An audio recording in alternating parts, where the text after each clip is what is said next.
Hey, how's it going? It's Brian again, and I'm up here with episode 2 of my show, Lists from My Living Room. This is where I list some of my favorite bands and their albums, the studio albums. I'm not gonna do greatest hits. I'm not gonna do live albums. I mean, if I was gonna do a live album, it would the only one I would do would maybe be Kiss Alive, the greatest live album ever, just because it was a defining album, but it's another story. Uh, so today I'm going to do, well, first thing I'm going to do is thank the people who watched the first one. It was my first one, but I did get some views, not a ton yet, but it's nice to know that some people took the time to watch it, so thank you. Um, as I said in that episode, a lot of people doing these online. There's a couple of guys here on YouTube do them. I watch them. I've stopped watching them since I decided I was going to do mine, just because I don't want to be too influenced by what they're saying. And not that I would, but I just thought I'll do mine and then I'll go back and look at theirs. There's one guy who I like a lot. Is it Sia Tranquility, I think is the name of his page, and he's really cool. So if you're watching this and you have never seen his, which I can't imagine, go over and watch those because he does a really good job of those. So episode 2, I'm going to do Led Zeppelin today, for a band that is possibly outside of bands like the Beatles and the Rolling Stones, when you think of classic rock, and hard rock and blues or whatever you want to, and they're called at times the innovators of heavy metal. I would give that throne to Black Sabbath. I think Black Sabbath was the first true original heavy metal band, but certainly Led Zeppelin was the band that really brought hard, heavy rock to the masses in a big, big way. But for a band that was so huge, they really don't have a huge discography. Um, they only had 9 studio albums. It's debatable, one of them, but I'm going to include it in this list. Um, and there's no really bad albums on the list. Out of all of them, I think only 2 of them did not reach number 1 in the US. I think 3 in Canada, which is where I'm from. I think there are 3 that never made it to number 1. And the songs are classic. We all know them. And so I'm going to be doing Led Zeppelin today. I'm going to try to take some of the things that I learned from the first one I did, where I didn't look at the camera as much as I should have. And I'm going to shorten it up a little bit. Now, with the first one I did, Alice Cooper, he had 27 studio albums, so it took a long time to do it, regardless of how much I talked.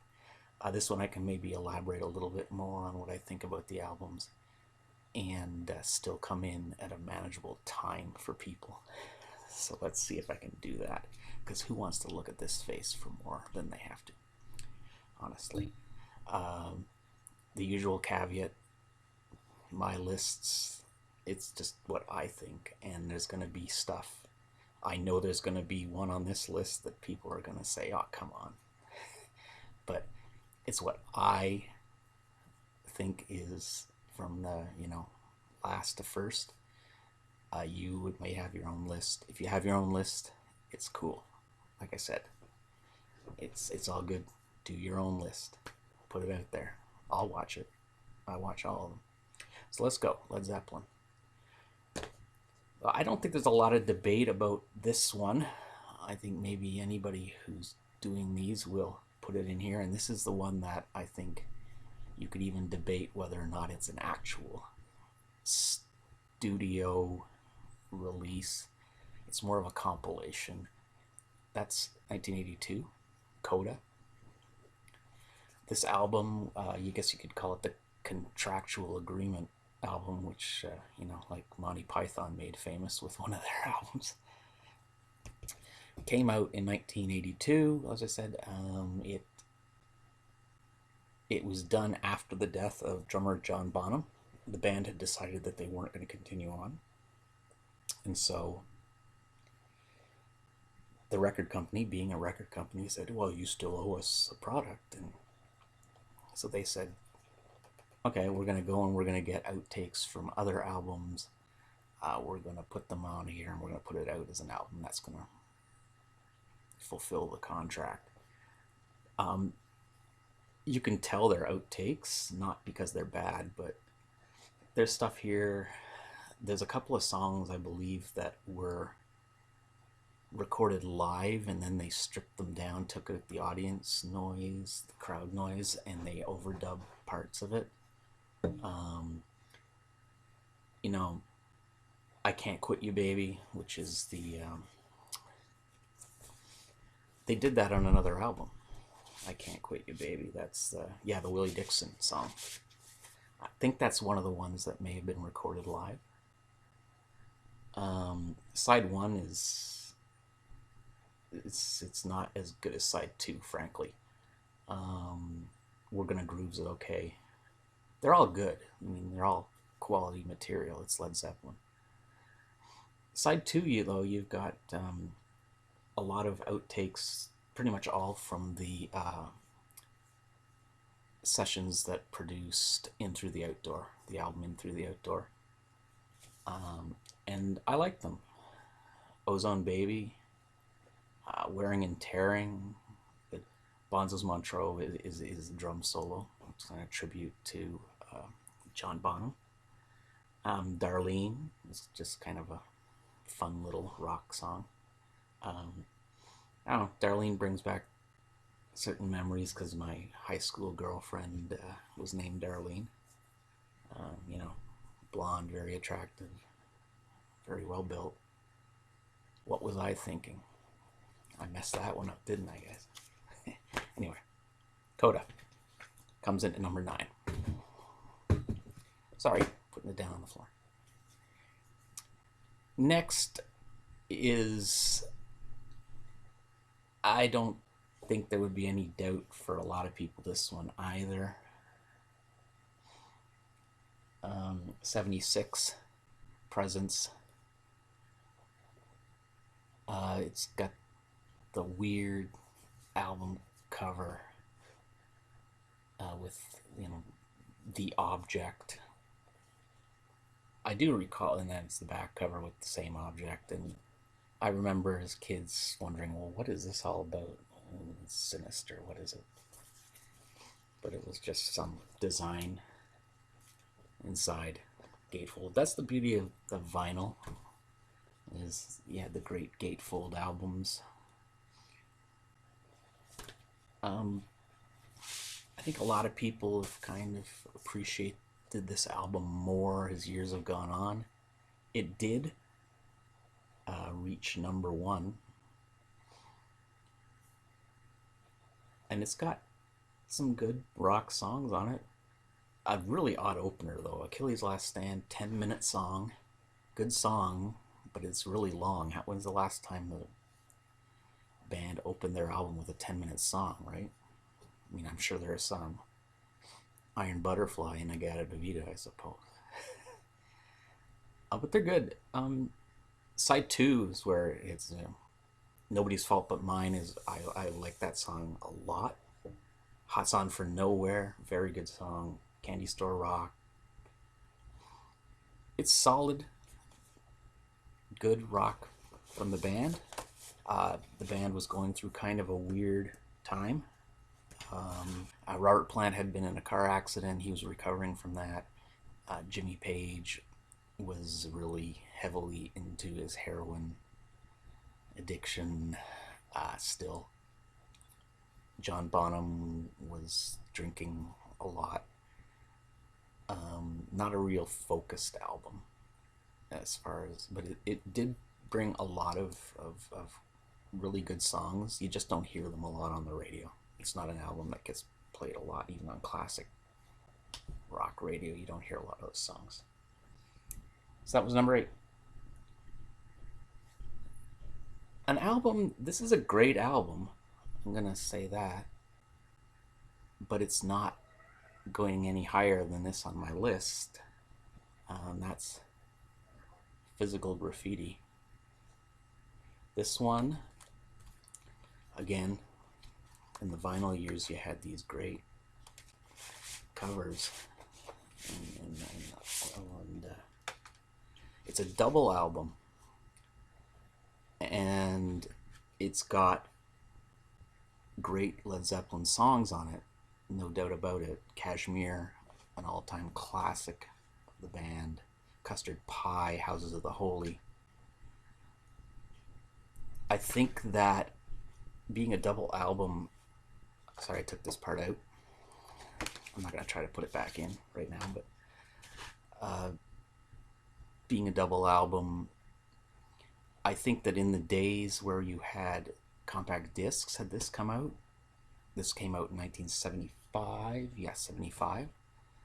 In the era of the compact disc, this would have probably been a superb album. It's just a very good album in its released form with 4 sides. Sorry, you probably hear my cat. I forgot to mention my cat Cooper will probably make an appearance either visually or orally.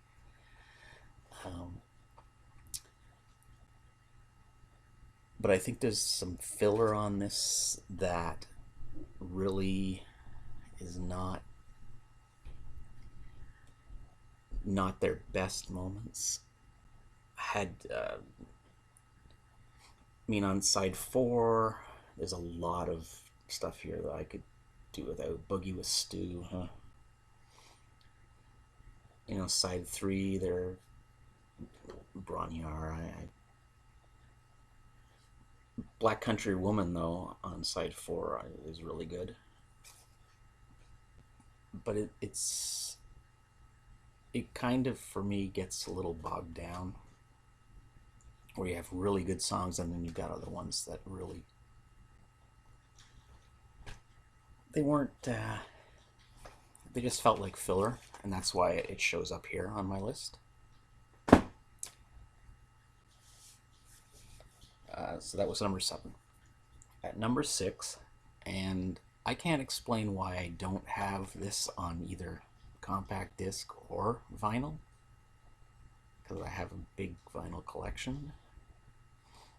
But when I got this, I got it on cassette.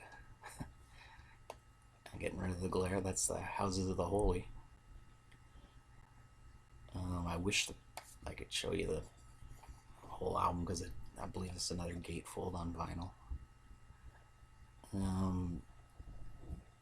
There's no doubt about the songs on this.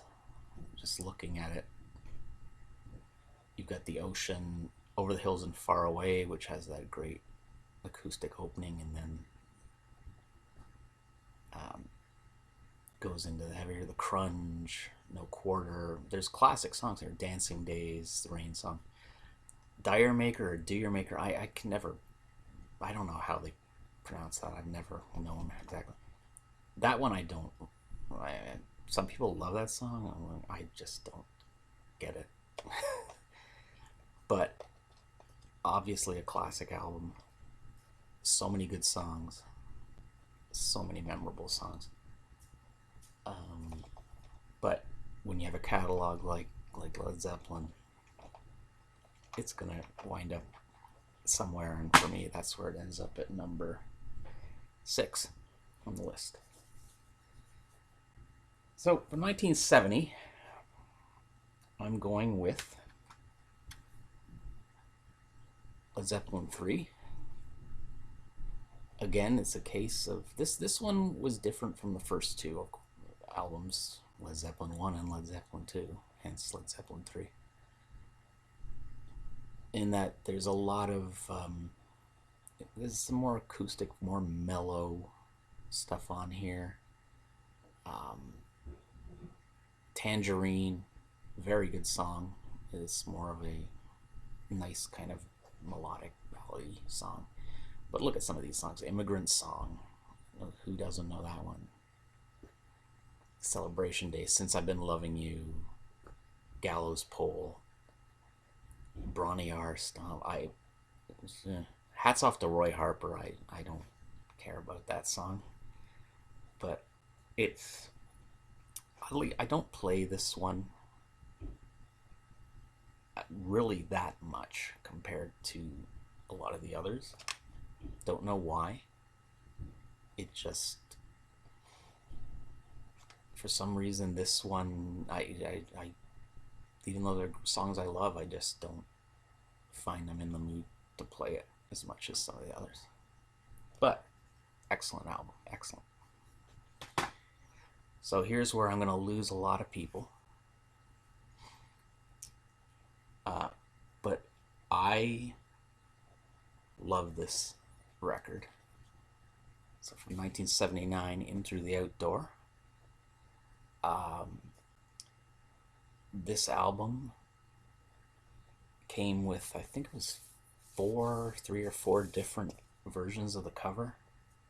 Just, it would be like the same scene, but shot from different angles. It also, originally, I don't have it anymore for this one, but here's the CD reissue, which has the paper, the brown paper bag covering it. I guess this was to make sure that people couldn't see which cover they were getting when they went to buy it. I don't know why that mattered, but it's a pretty cool. That's a recreation. Cat's making a little noise. He's into it.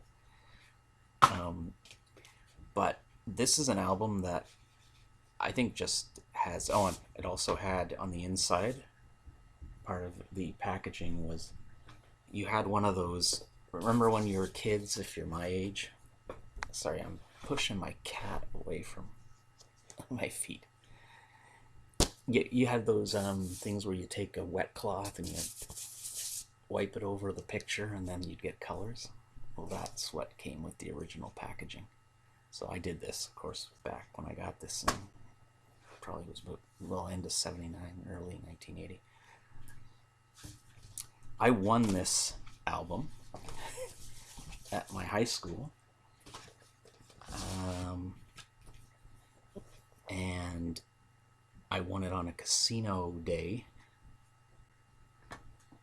where whoever won the most tickets in the casino day got to pick from some albums, and I was one of them. I actually teamed up with my friend Ron LeBlanc, so shout out to Ron,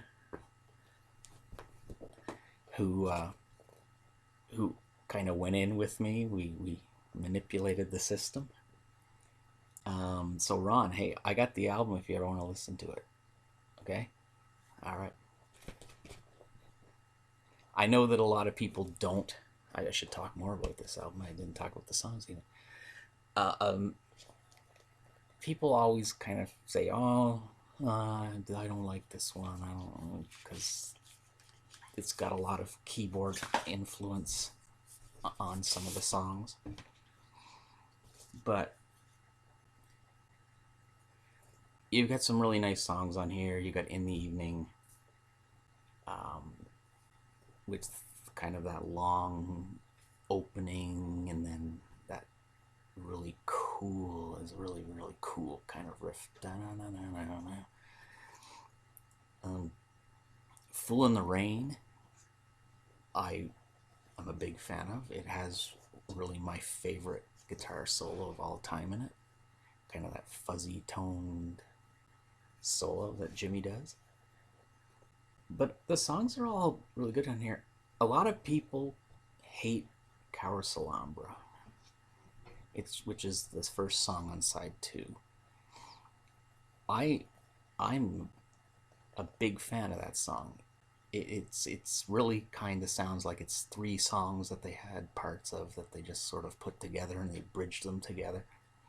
But it works for me. I just, it's a long song, but it's really very catchy in most places. It's got some really nice guitar work at parts. And I mean, other bands have done that, taken songs that they had pieces of and pieced them together. The Beatles did it all the time, for crying out loud. All My Love, that really nice ballady song. I'm Gonna Crawl kind of is the blues rocky sort of song that they have at least one of on every album. So, one of my favorite albums to play, I probably have played that one more than any other Led Zeppelin fan album in the last 30 years. We'll move on to the top three. And these would probably be in most people, I think, top echelon of the albums. So the debut album from 1969, simply titled Led Zeppelin. I'll move back so I can get my head. Actually, it's probably better if I do that. But classic album jacket, Hindenburg photograph. There have been different stories about how the band got its name. Somebody said it's going to go over like a lead balloon, so they call themselves Led Zeppelin. I guess that's probably accurate. But I've heard different variations on that story, but anyway. For a debut album, it's got to be one of the greatest debuts in rock history. Did not go to number one, at least in Canada. It didn't. I don't believe it did in the US either. One of only a couple. The other one was Coda. But just look at these songs: Good Times, Bad Times, Babe, I'm Gonna Leave You, Dazed and Confused, Your Time's Gonna Come, Black Mountain, Communication Breakdown, How Many More Times.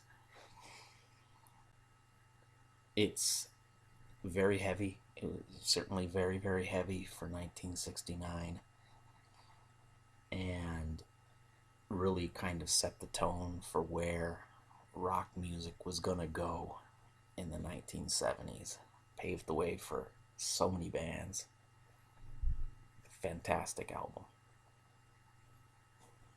Let's do it there. Great album.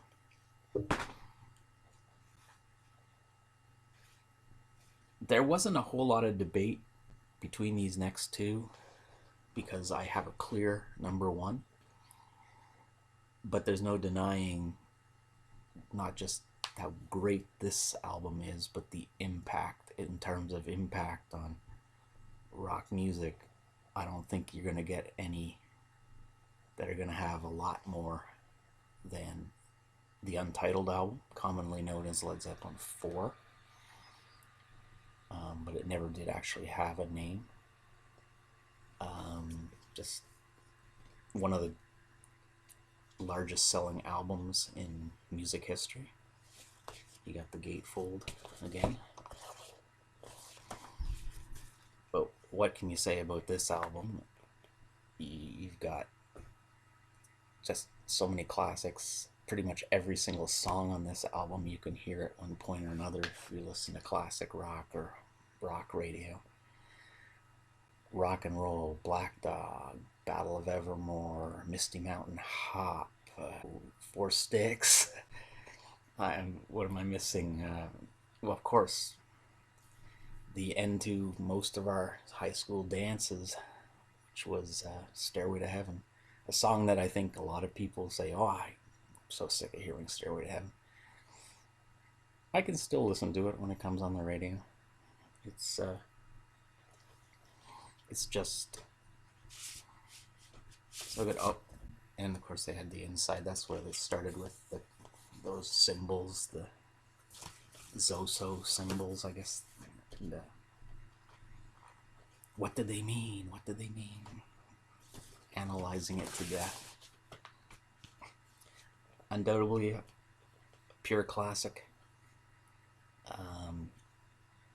I can't imagine that anybody who's watching this doesn't have this or hasn't heard it.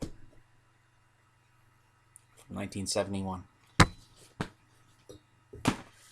So that leaves just one album, obviously.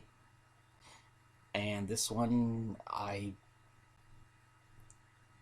there's just was no doubt when I was compiling this list. It was tough to put kind of the ones in the middle, and slot them in. Where am I going to put this one? Where am I going to put that one? I could have flip-flopped a couple, but there was absolutely no doubt when it came to my first one was going to be Led Zeppelin 2.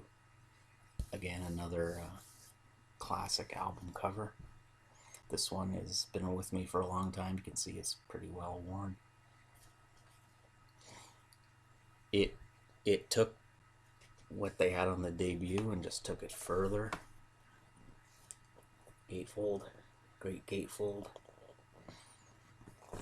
But what are you going to say about the songs? I mean, I'll just list them from side 1 and side 2. Whole Lot of Love, What Is and What Should Never Be. Are you kidding me? The Lemon Song, Gonna Squeeze My Lemon. What was he talking about? Thank You, really nice song. And then you get, that classic 1-2 to open side 2, Heartbreaker, Living Loving Maid, where most radio stations now just play them both. They don't even, ramble on. Moby Dick, the big drum solo, showing what a great drummer John Bonham was. Bring It On Home. There's not a bad minute on this album. None. It's spectacular. And I do also have this one on CD because this one I've played so much that it's not in the greatest shape. But I can't say much more about this album. Fantastic. So really that's it.